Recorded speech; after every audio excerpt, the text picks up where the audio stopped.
A Jacksonville Jaguars coach publicly came out as gay, a first for a male coach in a major professional men's league in the U.S. Kevin Maxen spoke about it in an interview published in Outsports, a sports website, news site focused on LGBTQ issues.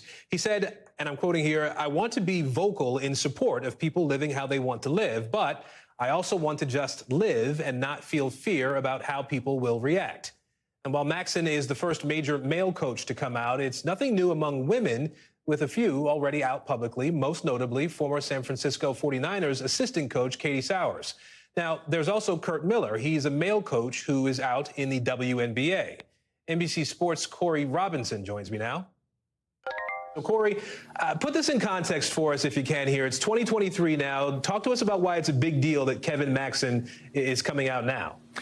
Hi, Aaron. Yeah, so in football historically, it's very conservative, I would say. There's like a kind of an order, the 3 Fs, faith, football, and family, right? And then you have to also understand that there's a huge idea of, the armed forces and services. And so, like, football is very conservative. So for this to happen in football, it's a pretty big deal, So that's the first thing. And the second thing is this idea of I would say, you have to see it to believe it. You know that old saying, you have to see something to believe it? Yeah. That's a form of envy, right? Which is a good thing in the sense of, like, you want someone's life, and you don't know what you want until you see it. So that's why this is such a big deal, because in a conservative sport like football, no one has seen this in over 100 years, right? As you mentioned, it's 2023. So now it's out there, so people can start seeing it, and then they can start living that way.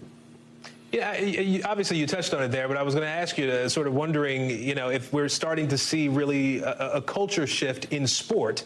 We're seeing, obviously we had seen fewer men being out in sports versus women. What do you make of that? What do you understand about this maybe shift that we're seeing?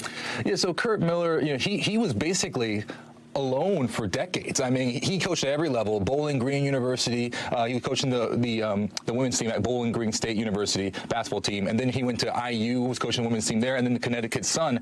But he had been out for literally decades, and no one really wrote a story until he had that interview with Outsports and with the Connecticut Sun in 2015. So I don't know necessarily why that is. Why there's just a lack of interest, quite frankly, because like I said, he'd been at the highest level in Division I for a long time, for years, and he even brought his family to the press conference, was on the recruiting trail, and no one seemed to care.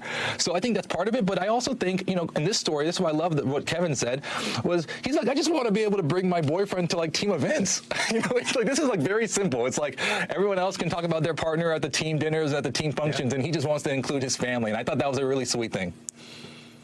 Yeah, makes a really good point there. Corey Robinson for us tonight. Corey, good to see you. Thanks.